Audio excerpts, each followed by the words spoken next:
We're outside the office of the Chief of Police for the Los Angeles Police Department. Join Chief Charlie Beck for a conversation regarding the Chief's message for the month of April 2015.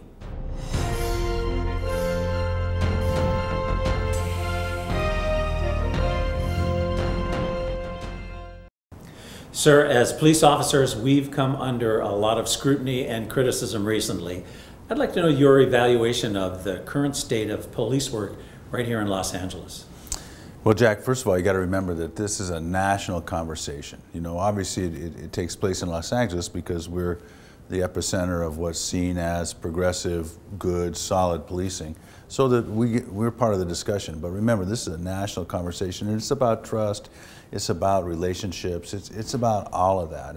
And so let me give you a little piece to frame it in. You know, that badge gives you the legal authority. You know, when every one of us graduates from the police academy, we have the legal authority to make arrests, take away property, and even people's lives. But that's not the most important kind of authority. The most important kind of authority is moral authority, the kind of authority that your mother had over you, the kind of authority that your peers have over you. And that kind of authority is earned through respect. And so, you know, a lot of times we need to do things to amplify our moral authority. Your legal authority is always strong. Amplify your moral authority. Explain why you do things to people when you can. Explain to people the way the department thinks about solving crime, the way the department thinks about building healthy communities so they create a community that's free of crime by themselves. So that's extremely important in creation of moral authority. So I want everybody to try to do that every day in some way. You know, make sure somebody knows that you're fair. You know, they may not like what you do, but they'll understand why you do it. And when you do that, you build that moral authority, you build that relationship-based policing type philosophy, and we'll get through this because of what all of you will do. You know, you're a patrol guy. You spent many years in a patrol car, just like a lot of the people that are working today.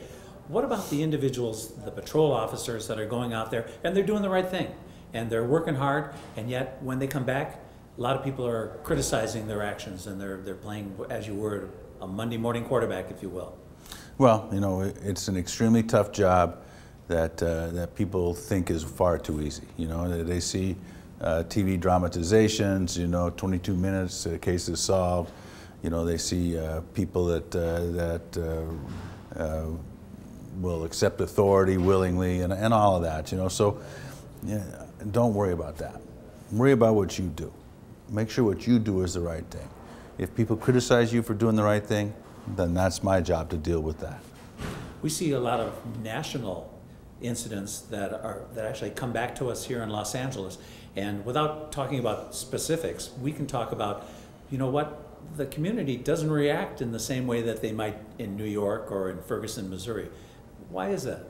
Well, it's because we've taken a lot of time through senior lead officers, through area captains, through rank and file patrol officers on the street, building that moral authority, doing the right thing for people time after time. And when you do that, then even if people think that there was an incident that was handled improperly, whether it was or not is immaterial. They think that it was, so that's their reality. They know that we'll handle it appropriately. They know that we have an investigative process, that we do the right thing with investigations, and that we do things in a way that is as transparent as we can do it within the system. I know a lot of departments are actually looking towards us for guidance in some of these issues. Well, a lot of folks do, you know, and I always tell everybody, it's not because we're so smart, it's because we've been through so much. You know, believe me, I learned everything I know about policing the hardest way possible. And, you know, my goal is that, you know, that the organization gets some of that wisdom or experience, whatever you want to term it, without going through that again. And we would like to do that for other agencies too. So here we are, we're in April, and it's Reserve Appreciation Month. Right. And I think I told you this before, I got the perfect Hollywood movie. It's the reserve officer who makes his way up the ranks, becomes police chief, and it sounds familiar because that's your story. It is. And if we can only get Tom Selleck to play your part, we'll really be in on it. So how about those reserves, sir? You know, the reserves, twice a citizen, you know, what more can you say? They are folks that not only epitomize what a Los Angeles police officer should be, but what a person that lives in Los Angeles should be. Somebody that's committed, somebody that wants to make a difference, somebody that will risk their lives for others, you know. And so all of you that work with reserves, you know, make sure that you acknowledge them, because that's just not another guy in a blue suit next to you. That's somebody that has said, you know, I got a life, I got a career, but I want to do what you do, because it is so important. You know, I mean, they are, every time that they suit up, they're acknowledging the work that each and every one of you do every day. And I think that we should acknowledge the work that they do. I think it's interesting. They're, what is it, twice a citizen? Twice a citizen, yeah. So let me ask you this, because you were a reserve.